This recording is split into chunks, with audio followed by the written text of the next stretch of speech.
चंपा उठा बड़ा 4 बजे भोर में उठती है,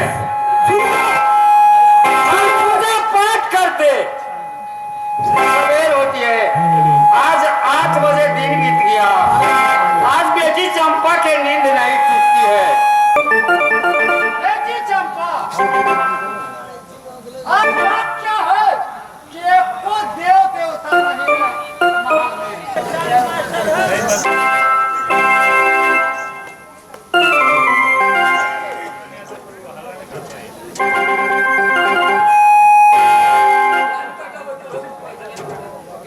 चंपा ये बताएगी शाह महल की देवी देवता की फोटो रहा, ये सब कहाँ है? सब देवी देवता अपने अपने घर चले गए। हरामजादी, ठीक से बोलेगी तो पीछे की घाल उड़ा दूंगी। बुढ़ी हो गई, मरने वाली हो, हमारा ध्यान नहीं है कि जब कोई नमाज पढ़ता है तो उसके सामने से नहीं गुजरते, और तुम चिल्ला चिल्ला कर कहती हो बेटी चंपा बेटी चंपा। देखने नहीं थी मैं नमाज पढ़ रही। मुसलमान हो गई है, तुम मुसलमान है? हाँ हाँ मैं मुसलमान हूँ। हरामजादी, कुल में दाग लगाने वाली, एक महल में कौन अजान दे रहा है? महल में? हाँ मेरा अपना है, कोई है? अपना कोई है? नहीं आती है। शर्म किस बात की? मैंने उसे अपना पति बना लिया है, बस वही अजान पढ़ रहे थे उसमें, और इसमें कौन सी बड़ी बात है?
अभी कुछ नहीं हुआ, इस संसार में कोई नहीं जानेगा।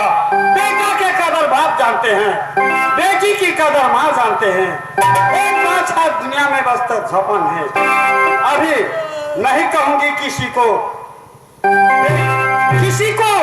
बेटा उल्लंघन बात करेगा उसको बाप नहीं कहेगा, समझ बेटा ऐसा है।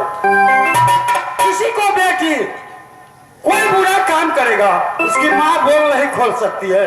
अभी मैं कहती हूँ कि चल निकालो पापी चोटा की। नहीं माँ, मैंने 7 जीने मरने की कसम खाई है। मैं इसे तन मन धन से अपना पति बना लिया है। जीऊंगी तो उसी के साथ, मरूंगी तो उसी के साथ। तुम जाओ अपने महल में, मुझे आराम करने दो। देखो अभी जाकर सिखाऊंगी बेटा नैन के सुन के बेटी की ढाल तुम्हारी उड़ा देगा, और बाप ही है उसका मैं जीने नहीं दूंगी। तुम ऐसा नहीं कर सकती, तुम भैया जी को कुछ नहीं कहना, नहीं तो भैया जी को मालूम पड़ेगा तो मेरी महल में दौरे दौरे आएंगे, ना जाने क्या होगा।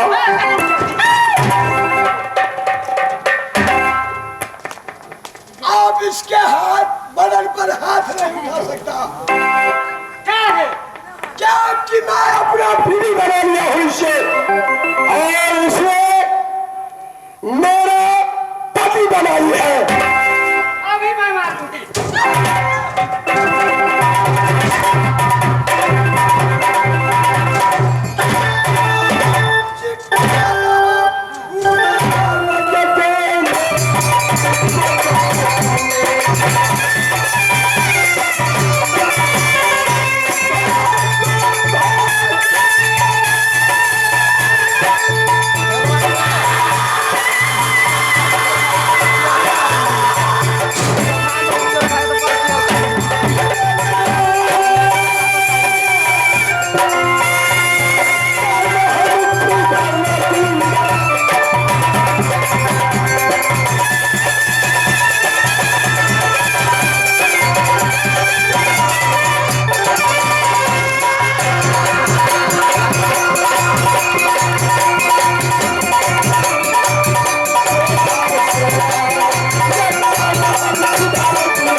जाके खबरिया कहब दुनू बेटा के पापी के चोइका जे महल में चला गया हर बात वही आया तेरा बंगला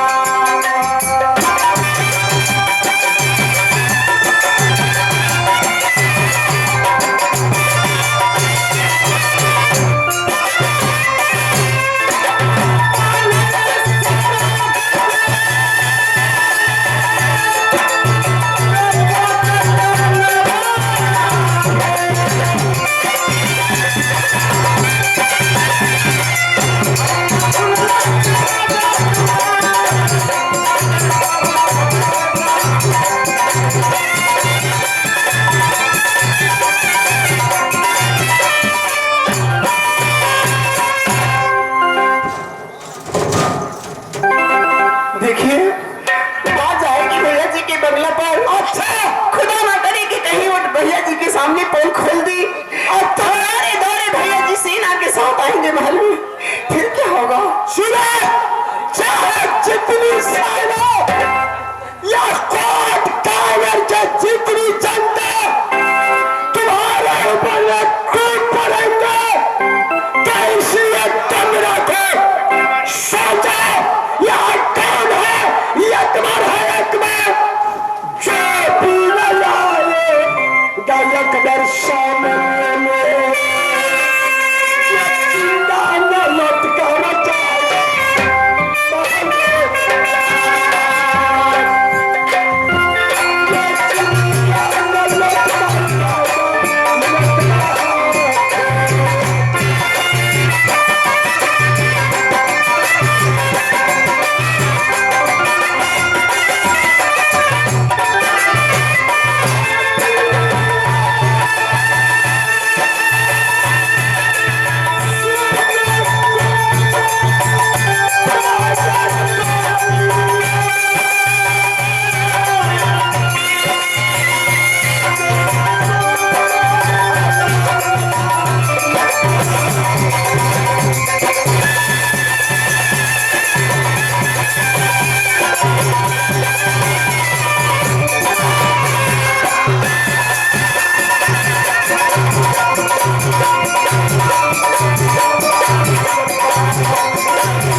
लौट कर रह जाएगा।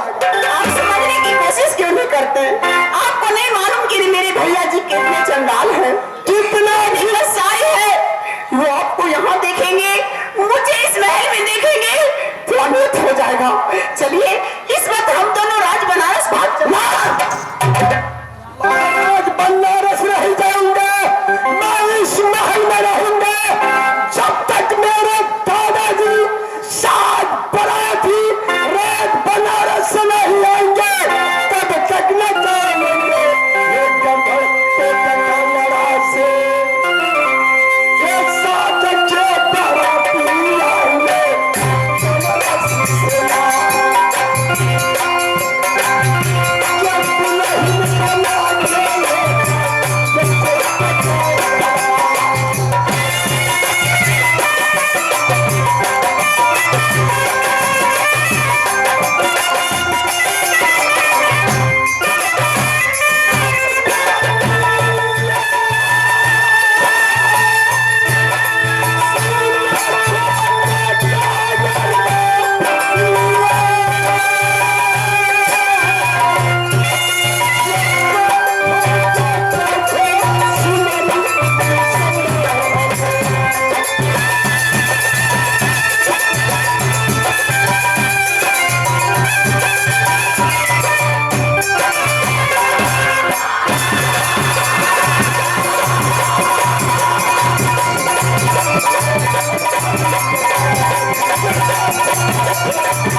ये दुख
कुशल बहुत अच्छा चल रहा है भैया।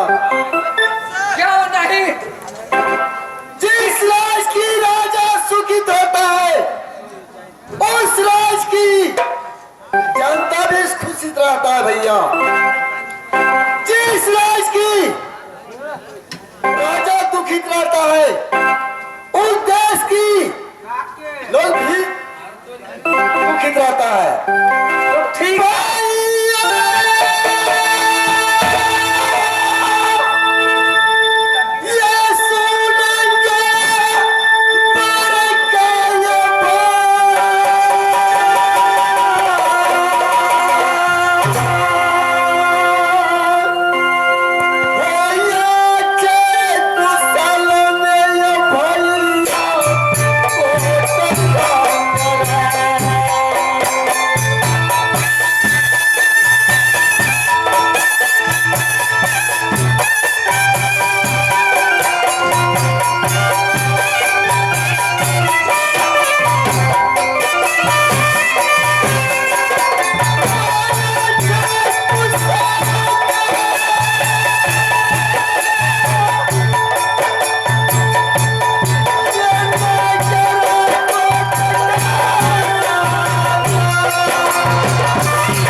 माँ,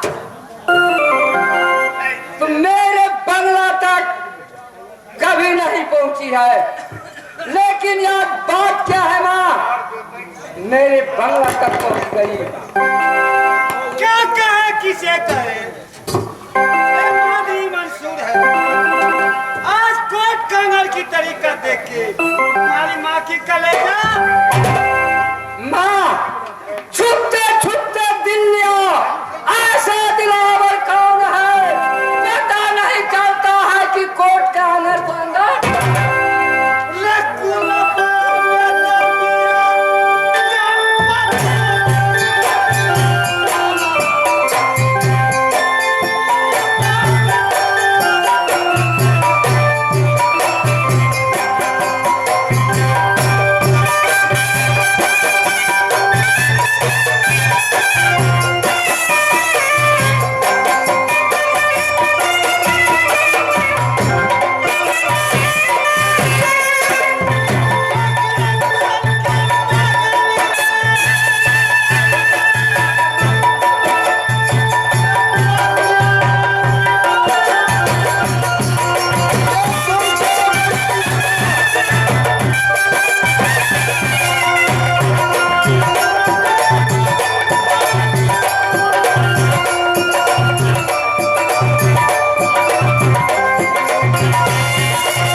रखा है और मैंने धक्का दिया और मेरे कोड़ा चला दिया, चमेटा मारा है।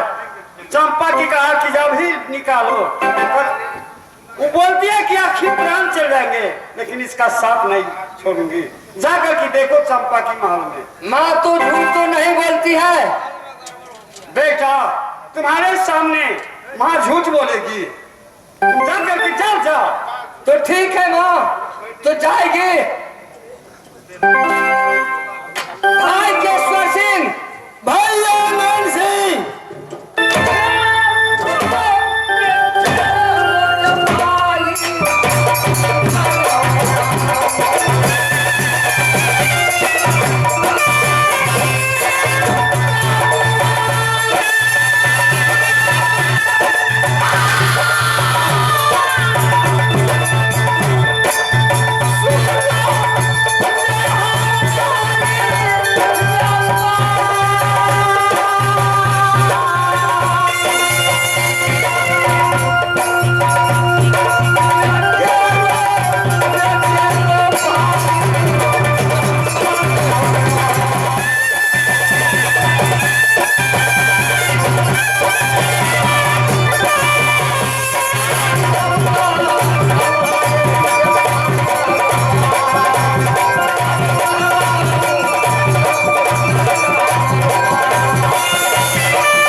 तुम चोट्टा महल में घुसा करके रखी है।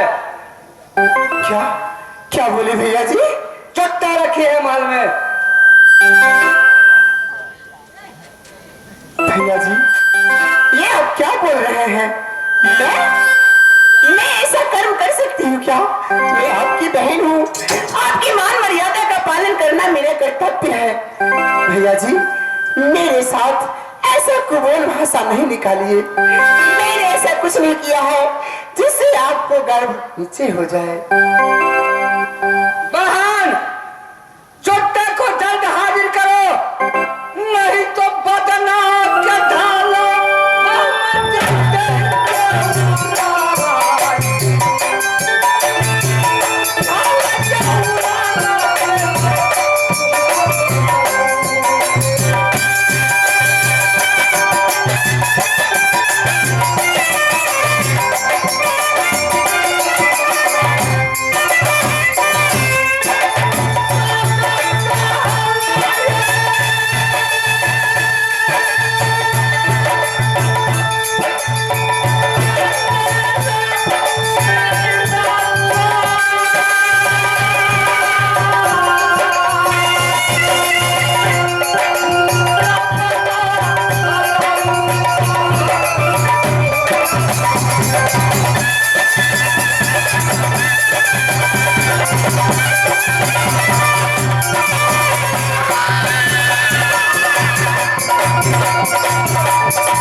भैया जी मैंने कहा ना, मैंने ऐसा कुछ नहीं किया महल में। मैं तो महल में बैठी हूँ, सोती हूँ, खाती हूँ, पीती हूँ, बस इतना ही सब कुछ करती हूँ। आप क्या अनाप शनाप बोले जा रहे हैं? क्या माँ झूठ बोलते बता? हाँ आप झूठ बोल रहे हैं। नहीं, सही सही बताओ, नहीं तो आज बदन का ढाल मैं उड़ा दूंगा। मैं सच कह रही हूँ, मैं कुछ नहीं क्योंकि सो झौड़ी घी नहीं निकलेगा। जब तक मैं टेढ़ा नहीं करूंगा तब तक की सुनने वाली नहीं है। डॉक्टर तुम नहीं रखी है महल में? नहीं रखी।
पति बना लिया।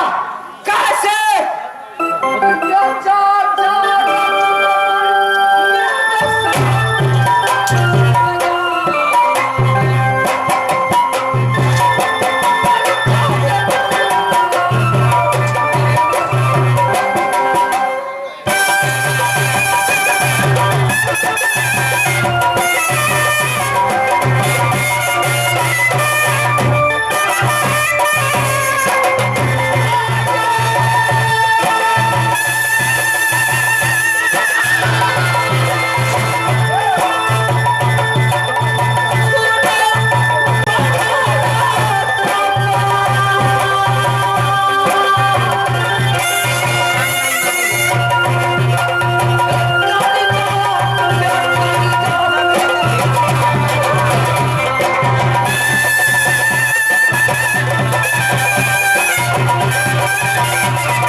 क्या होगा?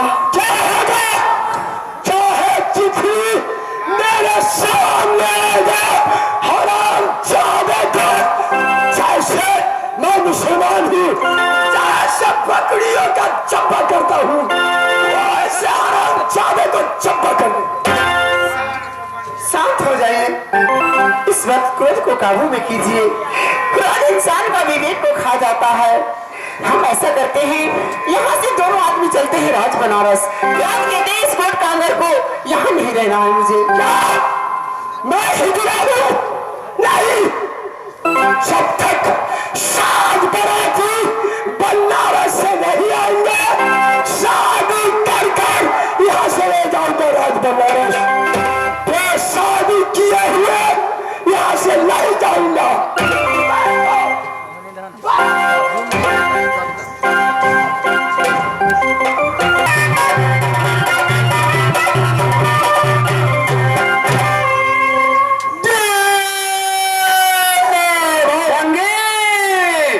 भाई रविंदर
माता एवं बहनों, भैया हमारा थक गया हूँ।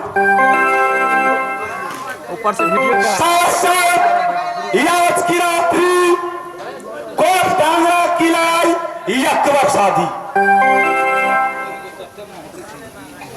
जो भी टूटी फूटी शब्द में यह बाल कलाकार खेला है, आप क्षमा करेंगे।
की सनसना हुआ श्याम ज्ञान न भैया तेरा की क्या घबराए कुदोर के जंगी बोले मुरुखी भैया। इस 4 बजे की रात्रि है, आसिन शुक्ल पक्ष, आज चतुर्दशी पढ़ते हैं।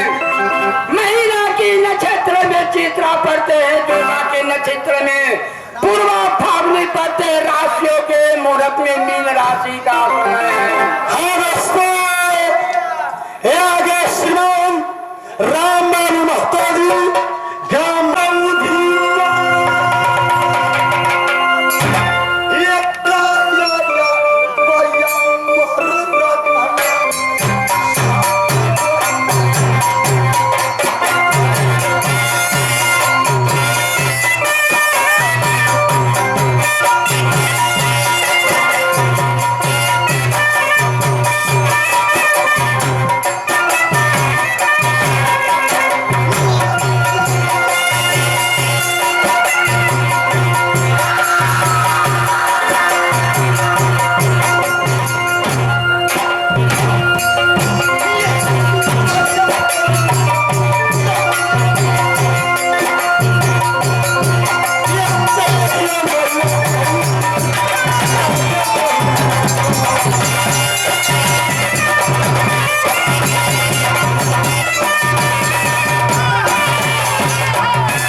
सोन शनिचर पूरब नहीं चालू बुध उतरे कालू दिफे दक्षिण करे पयाना लोके समझो घर नहीं आना रवि शुक्र पश्चिम जो जाई हानि हो पर दस नहीं जाता नहीं बनता भैया बंगले पर बैठ जाओ क्या तुम्हारे अंत